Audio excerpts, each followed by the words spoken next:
Hey friends, thank you for allowing me to join you in your conference today.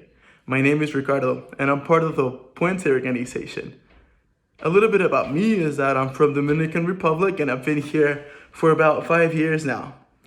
And I'm currently attending BYU, shooting for that accounting program, so wish me luck on that. I also consider myself a professional photographer. And you wonder, why that professional? What makes you a professional? And it's really the attention, the attitude, and the action I put in my work that allows me to bring value to the people, to the customers, and to those who enjoy my work. And that's something that I want to talk with you about professionalism. How really those three, that attention, that attitude, and that action allows us to deliver value.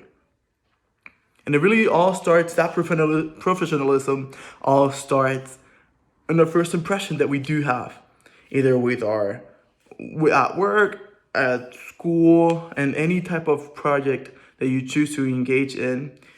Your chance to success right there is really the first impression that you have with people.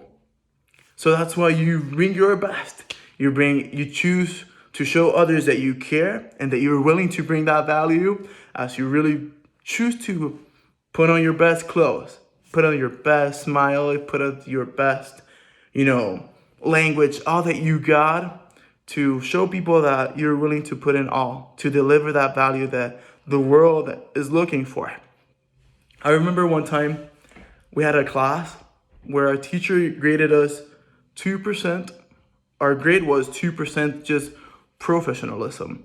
And that was kind of strange. So I looked into the syllabus to be more familiar with it and just make sure that I get that 2%. Because I thought I was professional or that I could be a professional.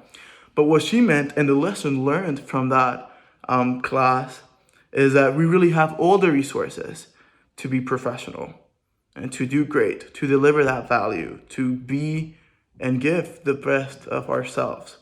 Because she was giving us a grade just because, if I were to ask her or tell her, hey, I cannot turn in this work tonight just because something happened, then the syllabus would tell me, oh no, you had time. You had a lot of time, and the instructions were simple and clear. So just because we had all of those resources allowed me to really put attention to what's coming up, be proactive, and have a good attitude, and not rely on her and show that I'm not willing and that I don't care, show that I'm not willing to put in that value. So I hope that makes sense as you choose to be professional and know of ways that you can really bring that value to those around you. Again, in that workplace, at school, and any type of project that you choose to engage in. Just because you've showed up today, you show that you're willing to care, to give that value. You care about your future. And I promise you that as you put in place and in action the things that you've learned today, you will be a great professional. And I look forward to work with you in whatever field that we choose to be together. And your professionalism will open doors, will allow you to succeed and achieve your dreams. So go for those.